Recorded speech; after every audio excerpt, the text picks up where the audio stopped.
Today the biggest news comes from Azerbaijan.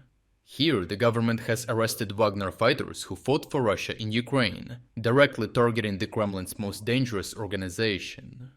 It is a bold move that does not just reject Russian influence in the South Caucasus, but actively begins to dismantle Moscow's entire post-Soviet power network. This is the first time a post-Soviet country has prosecuted its citizens for joining Wagner. The first two mercenaries, Ramil Aliyev and Ismayil Hasanov, had both served time in Russian penal colonies before being recruited into Wagner under Prigozhin's Project K and sent to fight in Ukraine. Both men had served time in Russian penal colonies before being recruited under Wagner's Project K, a prison pipeline organized by Yevgeny Prigozhin to fuel Russia's war in Ukraine. The two Azerbaijanis are accused of using firearms and explosives in Ukraine, as well as attempting to recruit others to fight for Wagner. A court in Baku ordered them detained, applying criminal statutes typically used for mercenary or terror-related offenses. These charges go beyond domestic law. They are a warning to all former Wagner fighters. They will be treated not as veterans, but as war criminals. The decision to prosecute Wagner fighters comes as part of a broader shift in Azerbaijan's posture toward Moscow. Rather than quietly distance itself, Baku is now actively targeting Russian influence across multiple fronts: military, political, and informational. The arrests are not just about justice or legality, they are about cutting off Russian leverage. Project K was one of Wagner's most controversial efforts, blending criminality with state-backed warfare. By going after these individuals now, Azerbaijan is effectively retroactively criminalizing its citizens' involvement in Russia's proxy structure.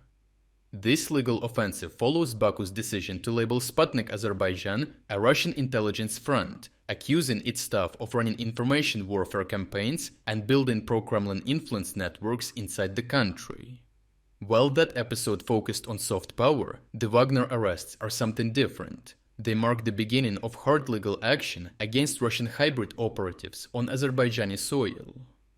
No other country in the region has drawn such a hard legal line, making this a precedent-setting moment. Diplomatic tensions have escalated in parallel when a Russian delegation led by Emergency Situations Minister Alexander Kurenkov visited Baku in July, carrying a diplomatic message from Vladimir Putin. President Ilham Aliyev refused to meet them. That snub was deliberate and deeply symbolic in the post-Soviet space, as Russia has traditionally relied on in-person meetings and back-channel diplomacy to maintain leverage. But this time Azerbaijan shut the door.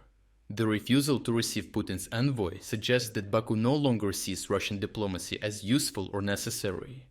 It also signals that Azerbaijan is prepared to let relations deteriorate further if Moscow keeps pushing. In the meantime, Azerbaijan is strengthening ties with Ukraine in both practical and symbolic ways. Baku recently sent specialized demining equipment to Ukrainian forces, support that may appear modest on paper, but carries real strategic weight.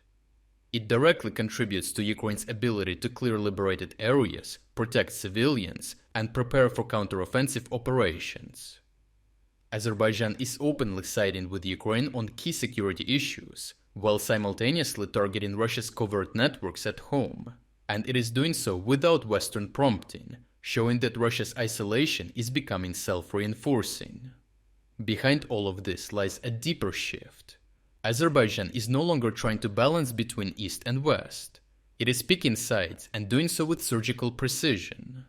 The prosecutions, media clampdown, and diplomatic snubs are part of a coherent policy aimed at dismantling Russia's influence in the South Caucasus.